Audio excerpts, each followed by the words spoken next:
Marami na akong nakikita na nagtatanong saan nga ba kailangan yung Form 137 and saan makakakuha ng Form 137. So basically, kailangan mo yung Form 137 kapag ka nag-request ng verification of documents ang Standisam sa iyo.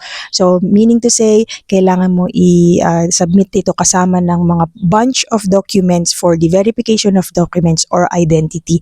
So makukuha mo yung Form 137 sa inyong elementary school. Magre-request kayo doon, sasabihin nyo is kailangan nyo ito sa pagkasal sa Germany. Okay? So, in case na wala na kayong record sa inyong elementary school, please pumunta kayo sa school kung saan kayo nag-high school and then mag-request kayo ng copy.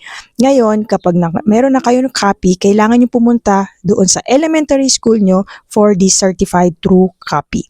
Okay? So, sila yung maglalagay ng stamp and that will be accepted in Germany. Naalala ko noon dahil binaha na yung school ko nung elementary school. So, yung records mula pa nung 1990s, nawala na. So, sabi nila na pumunta ako sa high school and then kumuha ng copy and magpa-certified sa kanila. Wherein, yun nga yung sa elementary school. So, in case na hiningan kayo ng verification of documents, so Form 137 normally ang pinakamahirap nilang kunin and now you know how to get it and saan makukuha. So subscribe kung gusto mo ng more information about marriage visa, German language, and living in Germany advices.